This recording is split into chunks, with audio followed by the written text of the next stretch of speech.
Bonjour à tous et bienvenue sur Secrets de pâtissier. J'espère que vous allez bien. Aujourd'hui, je vous emmène faire un tour pour découvrir un petit bout de mon terroir ici en Suisse, dans le canton de Fribourg. Chaque année, à la fin de l'été, on y célèbre la Bénichon. C'est une fête qui marque la fin des récoltes et c'est l'occasion de se retrouver entre amis, en famille, tous autour d'une table et de fêter ça avec un très gros repas, très copieux. Et parmi toutes les spécialités typiques de cette fête, on a la cuchole. La cuchole, c'est un pain brioché au safran. Délicieusement jaune, délicieusement doré, très raffiné, très fin. Je vous en coupe un bout. Voilà. Et ça, c'est un vrai régal. Aujourd'hui, je vous montre comment le faire. Pour réaliser cette recette, vous aurez besoin de 500 g de farine, 12 g de levure, 250 g de lait, 50 g de sucre, 70 g de beurre, 8 g de sel, 25 g d'œufs et de 250 mg de safran. Pour débuter la cuchole, on va réaliser quelques étapes clés. La première, c'est de laisser notre beurre au réfrigérateur. On n'en a pas besoin tout de suite, on va le laisser froid, on va l'intégrer froid dans la pâte. Ensuite, le lait, on va le tempérer. On va le faire revenir à température ambiante. On va surtout pas trop le chauffer, mais on va pas non plus l'intégrer froid dans la pâte. Alors pour le tempérer, on va le mettre dans une casserole.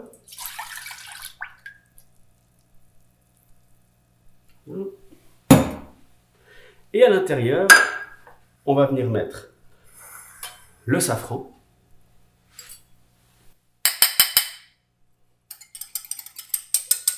Qui va tout de suite donner une teinte jaune au lait.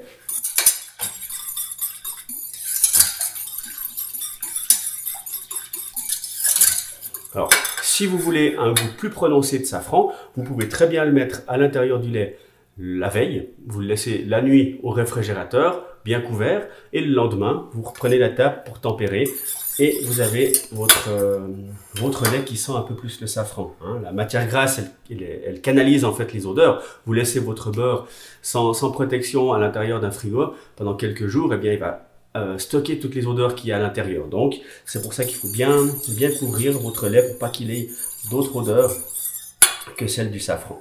Et à l'intérieur de ce lait, je vais encore mettre le sucre.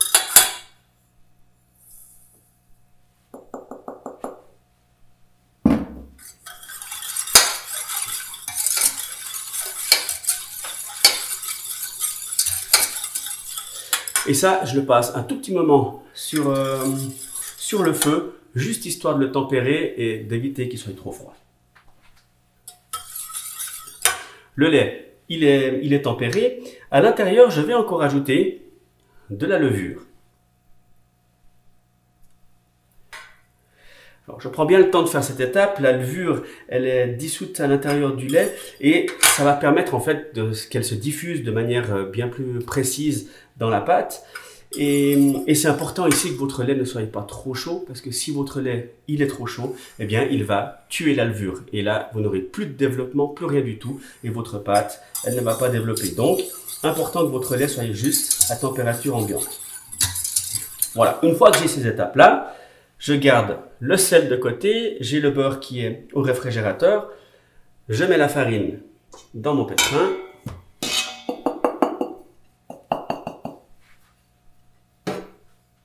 J'ajoute l'œuf. Alors, pour avoir ces 25 g d'œuf, vous cassez un œuf, vous le battez en omelette, vous mettez 25 g à l'intérieur de la pâte et le reste, vous le gardez à côté pour pouvoir dorer la cuchole une fois qu'elle sera prête à enfourner. Et là, je verse mon lait doré.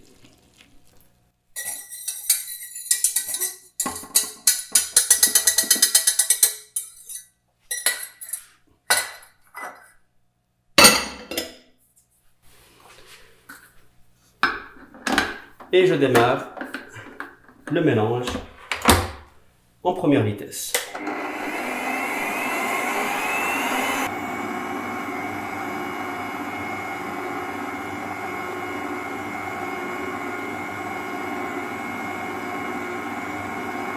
À ce stade-là, la pâte est encore très compacte.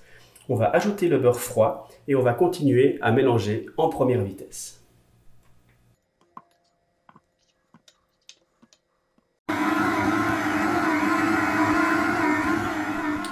Lorsque le beurre s'est bien intégré à la pâte, on ajoute le sel.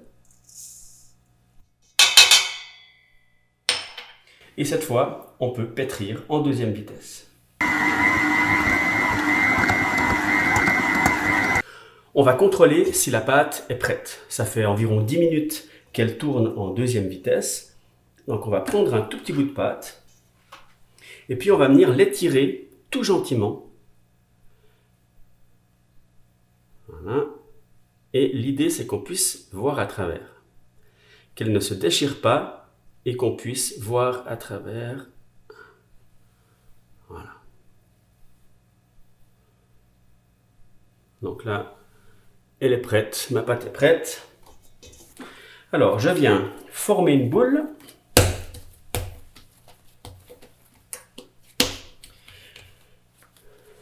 Et on va laisser ça reposer 1 heure, 1 heure et quart. L'idée, c'est que la pâte, elle double de volume. Donc, un torchon humide dessus. Et on laisse tranquillement à température ambiante.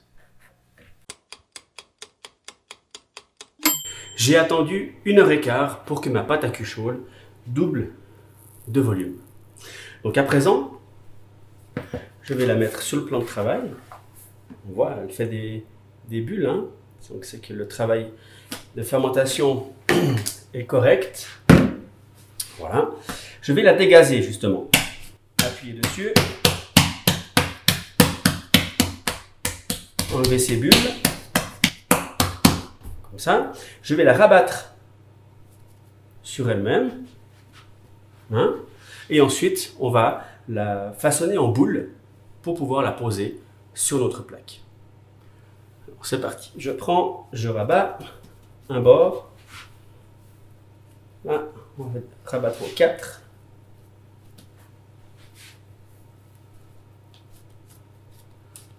Comme ça. Et ça, je le retourne. Voilà.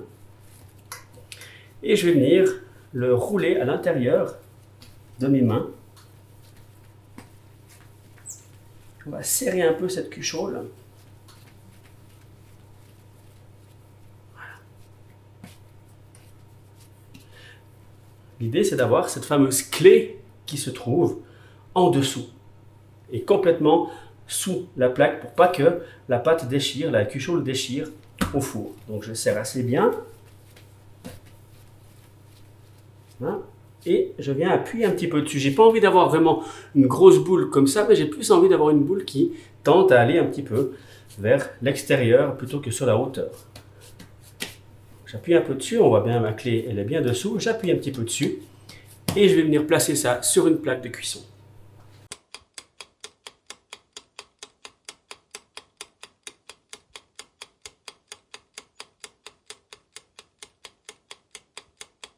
Après 40 minutes, ma cuchole a bien gonflé.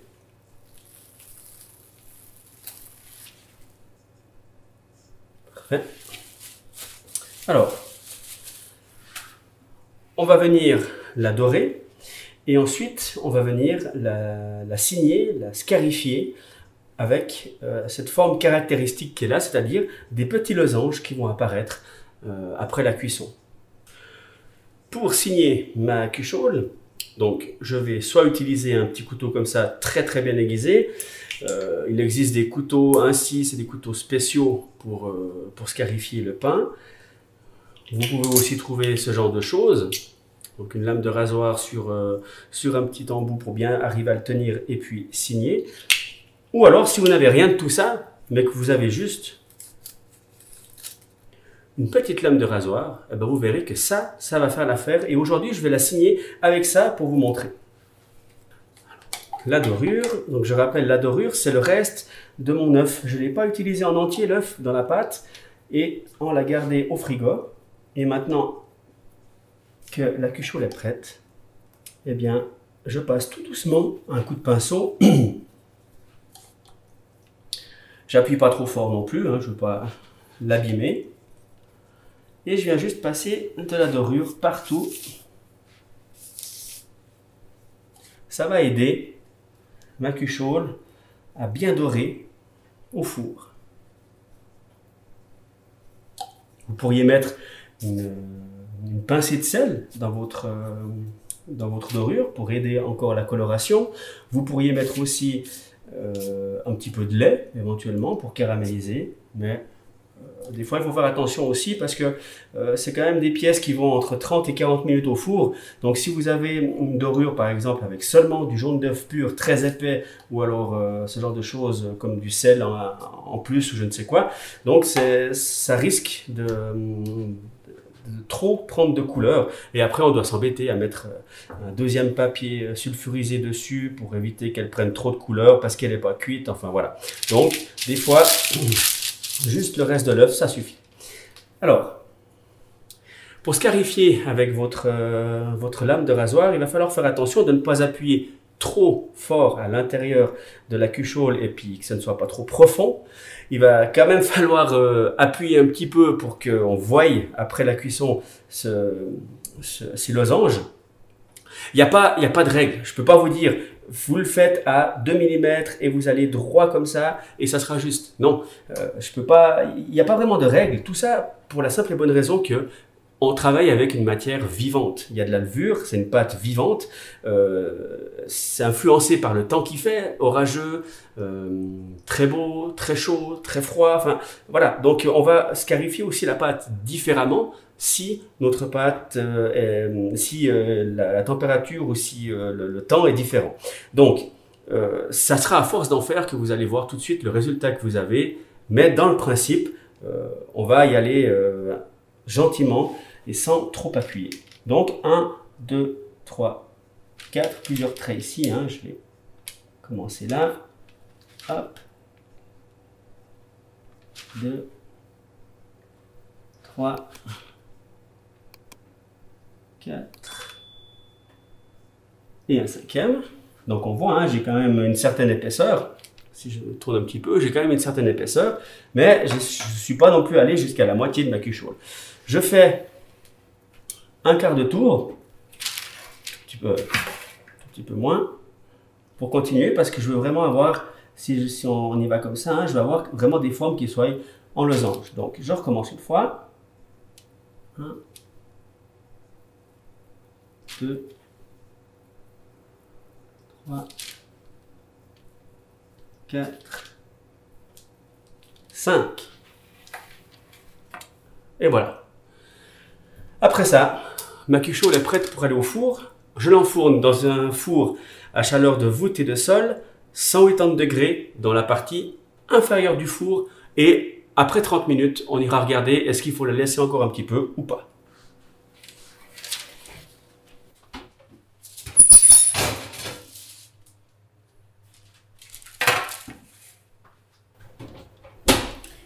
Et voilà, 35 minutes après, ma cuchole est prête. Donc on peut contrôler la cuisson en tapotant le fond. Si ça sonne creux, c'est que c'est cuit. Sur une petite grille pour qu'elle refroidisse. Voilà. On laisse bien refroidir. Et une fois qu'elle sera froide, on peut la couper pour la déguster. L'idéal, une cuchole, l'idéal c'est de la faire le jour d'avant pour pouvoir la couper. Elle sera beaucoup plus nette pour la couper, ça sera beaucoup mieux pour tartiner dessus. Donc en général on la fait la veille pour le lendemain, pour le jour de la bénichon. Et bien voilà, la cuchole n'a à présent plus de secret pour vous. J'espère que cette recette vous a plu. On se retrouve bientôt pour de nouvelles vidéos et en attendant, régalez-vous.